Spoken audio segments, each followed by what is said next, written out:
Good evening, Mr. Ma. Good It is a great honor and pleasure for us all to have you here. I'm going to start with the conversation with a few questions. At the midst of the 90s, when you started your first internet ventures, the World Web was still at its inception, in its diapers. With some few tens of thousands of sites, today it has many hundreds of millions of sites. What did you see then that others didn't? Well, thank you. Thank you so much for inviting. It's a good question. Let me answer in this way. I was so bad at schooling. I failed again and again in my university and high school test. I tried 3 years for entering university. And then finally I got into the Post University in my city, which today I believe that is the best university in the world. Hangzhou Teachers College. So I never thought I would be a teacher. I hate to be a teacher in China. A boy to be a teacher, people look down upon you at that time. So for 4 years, every day I thought about is that what should I do if I graduate? I should not be a teacher, because when you're at teachers college, when you graduate, you have to be a teacher because the government paid the money. So when I graduated, I was assigned to teach in a university because our university was supposed to train middle school teachers. 500 graduate students, 500 students graduate. Only one of them can be assigned to the university. 499 went to go to the middle school. So I was the only one chosen to teach in the university. My president, he saw me at the gate and he said, "Jack, I know you will leave, but promise me in 5 years, teach in that university. Don't leave, just stay there." So I said, "Okay, President, I promise." When I joined that university, I did not know my pay was so bad. Less than $10 a month. And because I graduated from a very poor university, the other teachers, they all from Tsinghua, Beida, so I was looked down upon.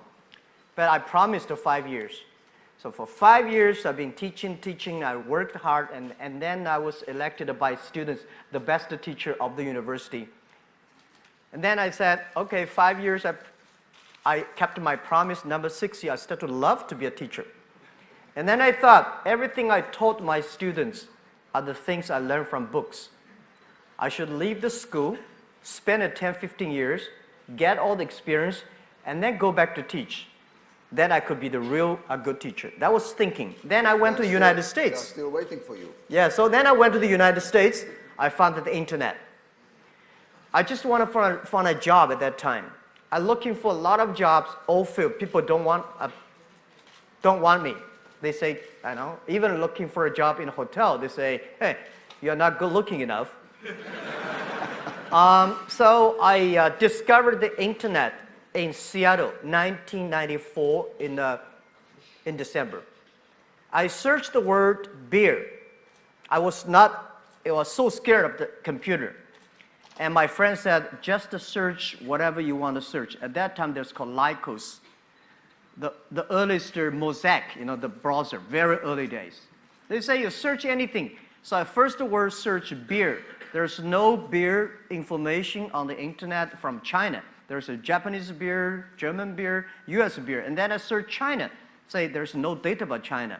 So I thought about, if I can put some Chinese information on the web, when people find out, that might be a good opportunity. So I did not know internet would be that big. I just wanted looking for a job. That was the original thinking. I wanted to leave the school, build up something. And when I found the internet, I think if I can put Chinese company information on the internet, let the other people to do it, this might be a good future. So with that, I have a great vision for the future. At the beginning, just looking for a job, and I don't want to be a teacher. That was the thing. Honest answer. It's well known that you've been an English teacher. So let me, with your permission, allow me to teach you Hebrew. One word. One word in Hebrew. Okay. It's not very complicated. In Hebrew, when we want to say, it's a slang word, but we want to say something is doing really great or super okay, we say sababa. Sababa. Sababa. Sababa. Looks Sababa. like Alibaba. Sababa. Exactly. That's now. Sababa. So one can say, and especially you, Alibaba, Alibaba. is sababa. Thank you. Let's do it. Let's do it together. Yeah, Alibaba Is Sababa. You see. So Thank you. after you led the largest IPO in history, a few years ago, you are quoted as saying to investors that Alibaba would become the 5th economic entity in the world, following US, China, Europe, Japan. What was your vision to achieve that? Yeah, because I never thought we would be today. I never thought I would be today. I think for my, when I leave university, I thought just doing something, and 10, 20 years later, I can go back to teach. I never realized I can achieve that much. When we look back, today we have close to 70,000 excellent young people in my company. We have so much data, technology, inference, 700 million users. I think all the things does not belong to me. There must be something that somebody in the sky wants. Jack and your people should do something different. That was the thinking in the past 10 years always. But when our company went IPO, today we're like a $400 billion market cap. This does not belong to us. And why we succeed? Because we support the young people, we support the small, medium-sized companies, we support the women. And because of supporting these people, they succeed. So we believe, how can we last our success? We believe we should support more young people. We should support more SMEs. We should support more women. If they are successful, we will be successful. That was, because I believe one thing, when you have a cup of $2 or $3 million, that money belong to you. When you have $20 million, you have problems about money depreciation, you should buy this stock or that stock. When you have more than $100 million, $1 billion, that money does not belong to you. It's the social responsibility. People trust you, ask you to manage the money better. So that was the thinking. And then we decided, we say, we should make an economy that is big enough with that economy, we can enable every young people, every small business, every woman, globally. They want a global buy, global sell, global deliver, global pay, and global travel with the technology we're giving. We can create 100 million jobs for the world. Today, we create 33 million jobs for China. We hope the 5th largest economy of the world, that digital economy, can enable 100 million jobs for the world. We can enable 2 billion population in the world. They can shop and buy everywhere. And we can create 10 million small business. They can be profitable through the internet. That was the vision. I don't know in my life can achieve that, but somebody will achieve it. If we continue to do it, if we cannot reach it in 10 years, why not 20 years? Why not 30 years? People should continue to do it, and someday, if somebody really reach that, we'll feel very proud. Thank you.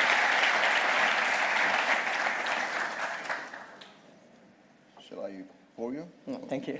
There's tea. By the way, there's the tea you like is here on the table. That's a good question. We are in Israel, the startup nation, and in Tel Aviv, ranked as the world's 5th most innovative city. You have encountered Israeli investors. Okay, it's a short visit. You've met a lot of startupists. You met business people.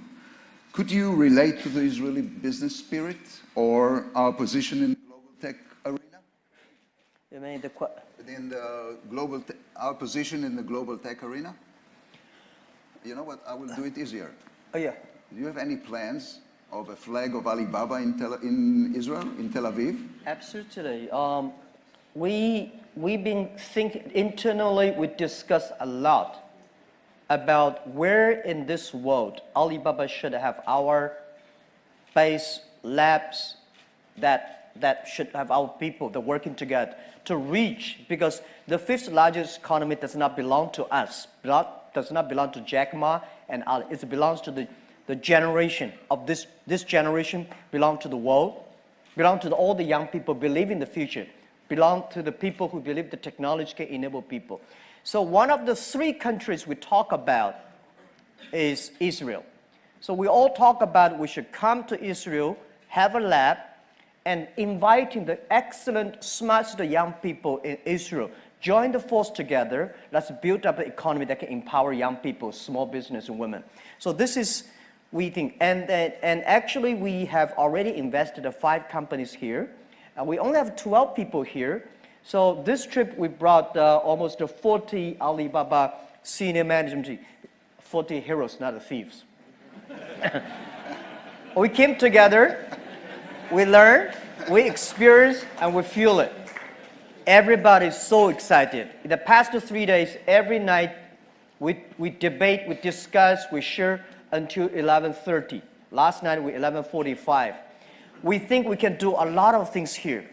And I think we'll continue to invest here. We will join together with join the force of the venture capitalists to encourage more startups. And we would love to hire more people here. Together, build the 5th largest economy. It's not the 5th largest economy, does not belong to Jack Ma, does not even belong to China. It belongs to our generation. That's what we think. Yeah.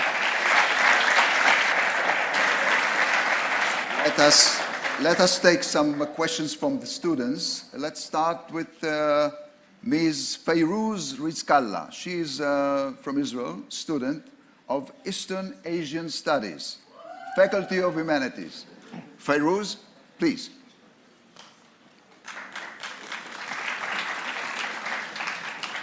Hi, can you hear anything? No. Nope? Okay. Now can everybody hear? Great. I'm very honored to be here and to be the first person to ask a question. As said, I am a student of East Asia Studies in Chinese and also Business Management here in Tel Aviv University. So therefore, I decided today to ask my question both in Chinese and in English. Good. So it's an opportunity for me to try my Chinese. I'll start with the Chinese version. 你今天能给年轻人最有价值的决议建议是什么? Which is, what is the most valuable professional advice you can give to young people today? Thank you. I think everybody is made unique and different. So you must have a unique and different way. A lot of people today have a lot of complaints. Say, I don't have opportunity. I complained a lot when I was young and suddenly realized complaint does not solve any problem. Where the opportunity always in the place where people complain. There are so many opportunities in the world, in this world, because there are so many complaints. If you can solve the complaint, one of the complaints, that's the opportunity.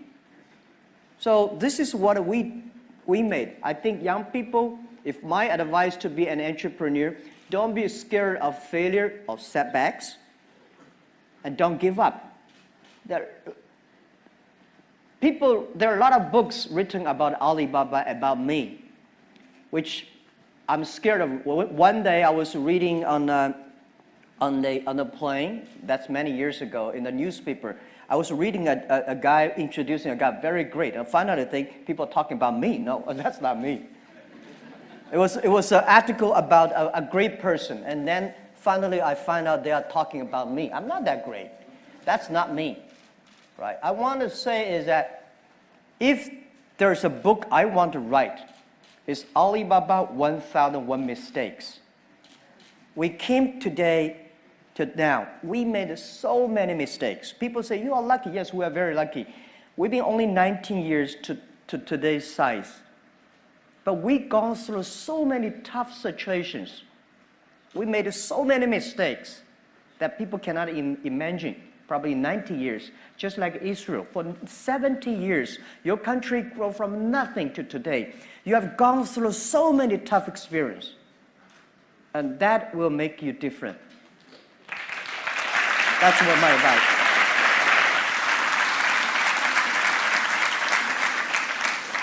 Next student is Miss Chen. She's a student from China, studying here in Tel Aviv University, MA in archaeology. By the way, your Chinese is very good. Good. Yeah. Miss Chen, please. Good evening, Mr. Man. It's a great honor to have you here.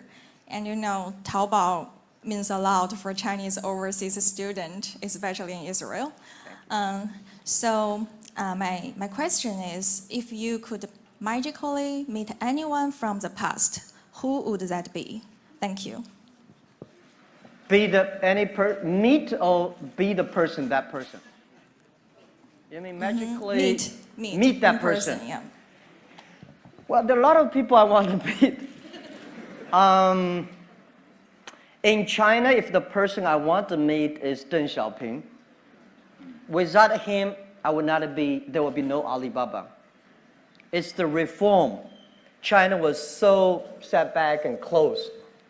And Deng Xiaoping said, let's open the door. And I know he loves smoke. When he stopped smoke, he got sick and he passed away. And I want to have a cigarette with him and thank him. And I want to thank a lot of people that in the history that, you know, these people made great things that made us.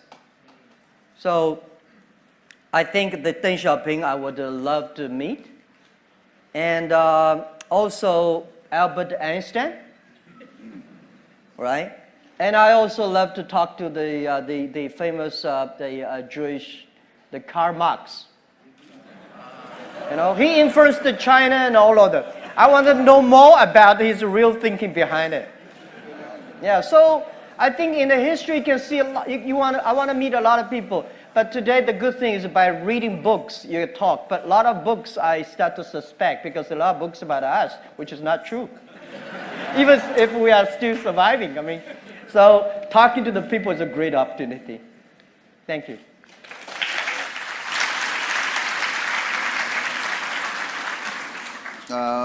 Next student is Miss Whitney Stewart. She's from the University of Pennsylvania. She's studying at Tel Aviv University at a study abroad program, which they come for a few months to study here, one semester. So Whitney Stewart, please. Hi, Mr. Ma. Thank you so much for being here with us today. It's an incredible honor. I would like to ask if you hire based on a specific educational background. Thank you. No. Absolutely not. Because if we hire based on the education background, Jack Ma can never be accepted by Alibaba. When we started the business, we had 18 founders, including me. 17 of them, most of them my students, and most of them, well, today people think these 18 people, the smartest people in China. We don't think we're smart. Honestly, we all graduate from the very poor schools. The only thing we did was that we're very united. We all believe the future. We are all optimistic. And we learn through mistakes. We never give up. When Alibaba first IPO'd in 2007 in Hong Kong, we had close to 500 millionaires. We made 500 millionaires, and I had a talk with people in the room. I say, hey, everybody, now we are very successful. We are all millionaires. Do you think we are smarter than the others? People say, no. Do you think we work harder than the others? No. The early days, because we had a strange name, Alibaba, people say, what a company. A lot of people think it's a company of telling lies. We cannot even hide people. We say, if the people who is not that much disabled, we all hide them. Because nobody wants to join us. And but we've gone through it. So I asked those 500 millionaires, there's one thing. Those people who think they're smart, after half year, they all gone. They start to build up their own. They don't believe our model. They don't believe by helping others, by helping small business, you can make money. Because 20 years ago, only by helping big companies, you can make money. By helping small companies, you don't have a chance. So smart people left us. Those people believe they are excellent. The headhunting company all come. They headhunt our people. We are the people, nobody even come to hunt us. So we stayed, we have no choice, we don't have any company to go, but we believe our future. So after 10 years, we survived, and today the same. We don't believe those people. I think this is what I give advice to students in Harvard or Tsinghua. If you graduate from famous university, please respect the people who graduate from the poor schools. Those people like us graduate from a poor universities, please respect yourself. We have chance if we work together. So,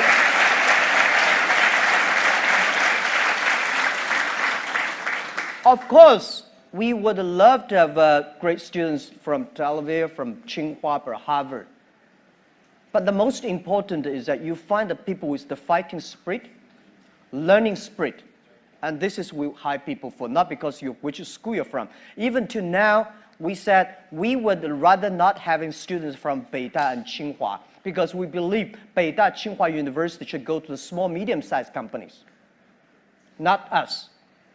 Because we are helping small, medium-sized companies. If we take all the talents away, because today we have a lot of cash, we can giving high pay to get the best students from university. If the society is poor, no matter how strong you are, your company will be poor. So this is what we believe. They should go to SMEs, empower SMEs, and then we help together. That's what we believe.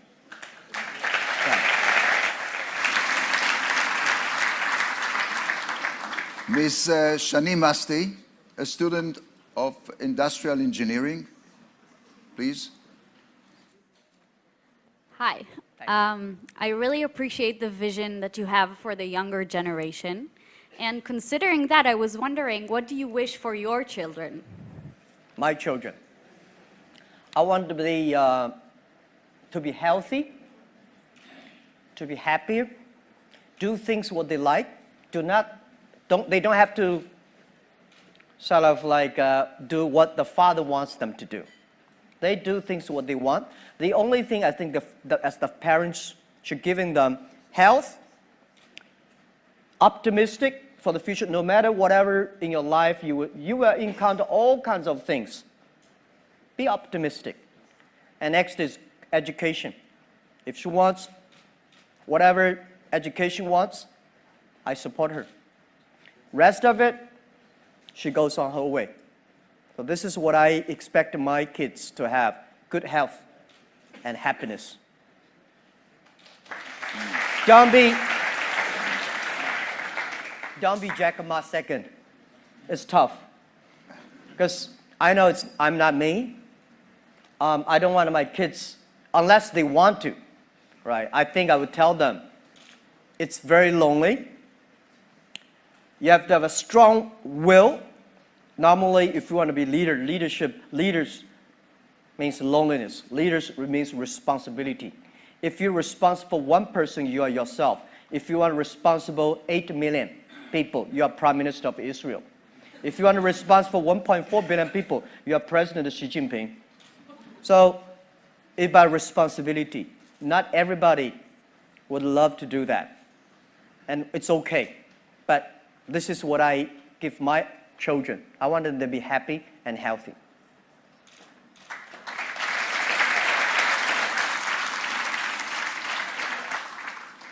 Mr. Elliot Ashkenazi from Belgium is a student of, listen to this, International Program for Conflict Resolutions and Mediation Studies. Mediation Studies of Social Sciences. Shalom, Mr. Ma. So I try, to teach you a second word in Hebrew now. So my question is like this. With all, the due respect I have for you, you have been rejected from Harvard 10 times. And you've proven that you don't necessarily need degrees from this, so-called famous university to succeed in life. So my question is, do you think that the entire educational system should be updated? Thank you very much. Absolutely. Absolutely. The education system needs to be upgraded. This is something that I worry about, and this is something that I'm going all around the world telling the government officers that my worry. People worry about high technology, but young people don't worry about it. I feel very few young people worry about the future. Only senior people worry about it. One day when Alibaba used to be on PC, and then suddenly we moved to the mobile phone. A lot of people complain, mobile phone too small. How can you do shopping on such a mobile phone screen? And later we realized because our eyes are shut, are getting old. Young people never think it's small. They think it's big enough. Next 30 years, the artificial intelligence, the robots, all the high tech will replace a lot of jobs. This is for sure. When human beings invented computers, human beings should know that computer will be much smarter than human beings. They remember, they calculate faster, and they never get upset. They always keep on doing things. But don't worry about it. Machine can never win human beings. Machine can do only things machine can do better. Human beings have hearts. Machine only have chips. So what worry me about is the way all the things we teach our kids today, how to remember more things, calculate faster, all these things, machine will do better. Next 30 years, what are the things we should teach our kids that they will be different, they can do better, they can do the things the machine cannot do? This is I discussed with the president, they all agree. I think we should teach our kids how to be more innovative, how to be more creative, and how to be more constructive. Human side is more important than the knowledge. I think the past 200 years, human being made a huge progress because of the knowledge-driven based education. I think next century we should focus more on wisdom-based, or the human-based. So this is, I think, next 30 years, please pay special attention to the education system reform that our kids will never get disappointed because of the machine take a lot of jobs. There are a lot of jobs waiting for human beings. And next thing is I want to say is that pay attention to these companies who have less than 30 employees. Please pay special attention to the young people who are below 30 years old, because this is the generation who were born internet. They will change the world. So education is the key.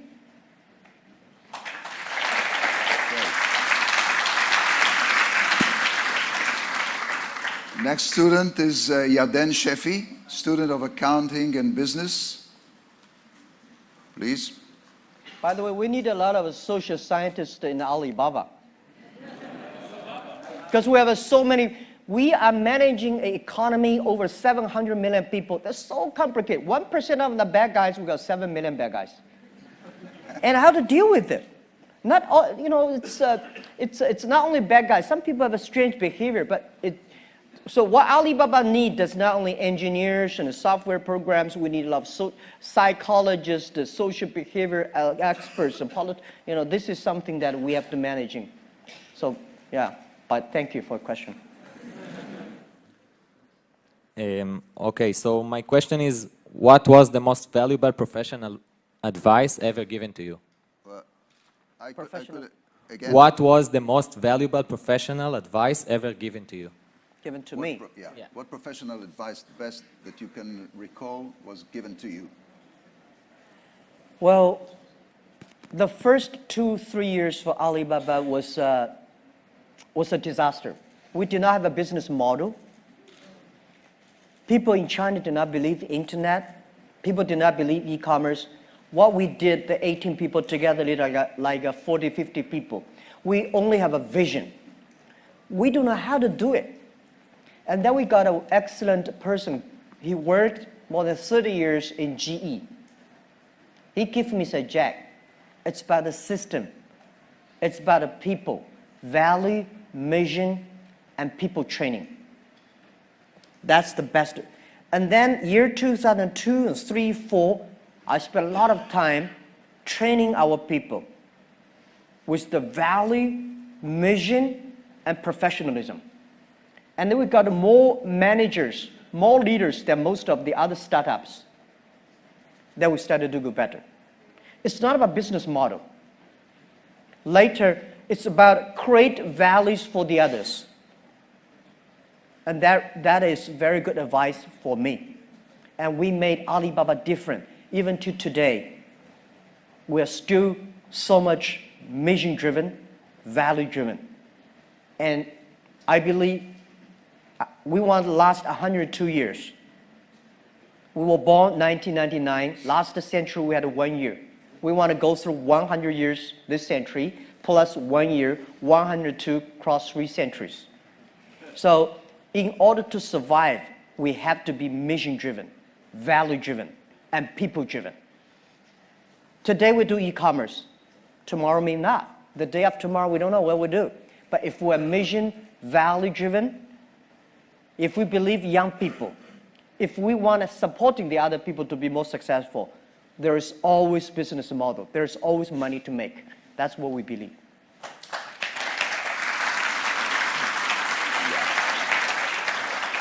Next student is Mr. Mauricio Figueroa from Mexico. He studies laws. You still need lawyers in Alibaba? Yeah, we Lawyers? need a law. Yeah. We need a law, but not necessarily lawyers. Sorry about that. Okay, he studies Master of Law at the Faculty of Law. Please. Yeah, thank you very much. I would like to know which is the first trait that you seek in a job candidate. Whichever the What, The first what quality. are you seeking in a job for a new candidate in a job? For a new job candidate, what are you looking for? what I'm looking for. Not Well, lawyers. He doesn't no. think about lawyers. sorry, we do a lot. We have like 200 or 300 lawyers. When Alibaba was in my apartment, I never thought a company need a lawyer. I never thought Alibaba in the future will have like more than 3 lawyers. Today we probably have 300 lawyers. Well, we need a lot of jobs because today we are handling 700 million users. I think we are going to handling 2 billion people. There are so many things that we have never seen, never imagined before. There's a lot of jobs like data, cloud computing, AI, we call Alibaba Intelligence. And there are so many things, the machine learning, that we don't know. And I don't think today there is expert of these things. Don't tell me somebody is the expert of e-commerce. Don't tell me somebody is the expert of internet. I tell you a story. 1996, I was invited to join a meeting in Beijing about internet. At that time, China was not even connected to the internet yet. So I went there, there's about 12 people in a room. They call themselves internet expert. I say, what? We got an internet expert. So they have a lot of worries. Oh, they worry this, worry that, and China should control internet, this. So after 20 years, I found all the things they worried never come out. All the things they did not worry, all come out. There are a lot of experts of yesterday. There's no expert of future. The thing we do is we learn. So that's why you said what kind of job we need, what kind of candidates we're looking for. We're looking for every kinds of jobs. But the thing is that we hire you not because you are qualified. We hire you because you will be qualified if you learn together with us. So this is what Alibaba requests. We hire people. They're ready to learn.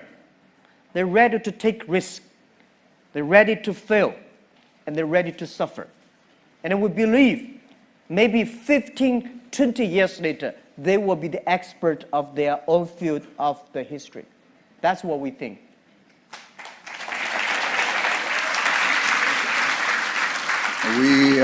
We're going to conclude the session, so let me ask you, before we conclude, a personal question. You being at the helm of a mega company is always stressful. We know that you sing, we know that you dance, we know that you're an expert and movie star in martial arts. That's all we know.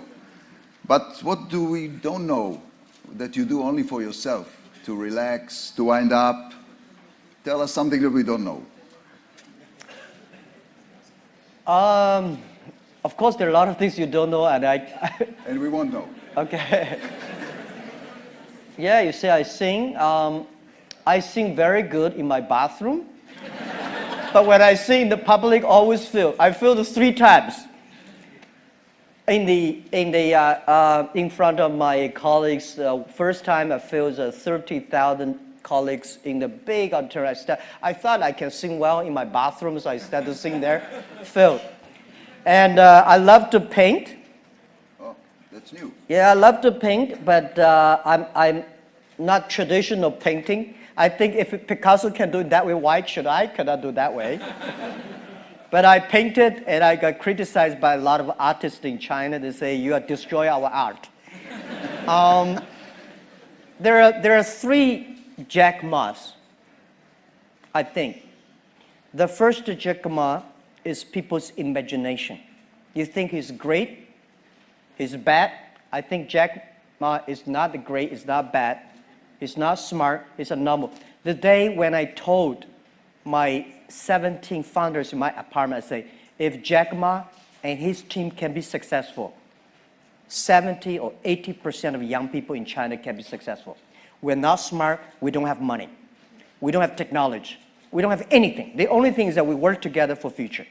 So we said, if we succeed, 80% of young people in the world, they can be successful. That was who we are. So people think, Jack, this is that your imagination. That is not me. So when I look at people say, hey, Jack Ma, people criticize him. I'm happy. People criticize. That's not me. People praise him as, that's not me. I know very well this is not me. The second Jack Ma is the CEO, chairman of Alibaba. That's a tough job because all the easy, good things my team finished. And tough job. The things that came to me, normally not easy. You have to be, you have to be a CEO like. This is not me, it's my job. It's me, it's my personal. I'm a straight boy, like any boys, in a poor family. I came from a very poor family, poor education. I love to make friends. I love to have fun. So I want to be back to myself. This is what I do anything, a lot of things that any boy want to do, I want to do. And I want to enjoy a lot of lives.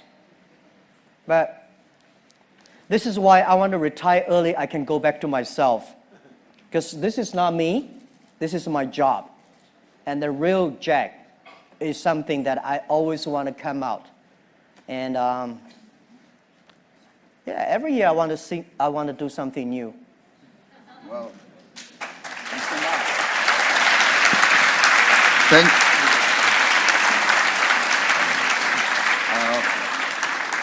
I would like to thank Professor Frankel, Professor Klafter, Mr. Ma. It was inspiring and frank, I must tell you.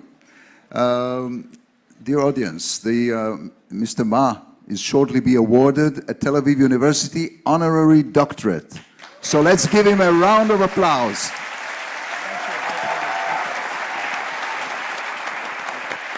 Thank you so much. Thank you.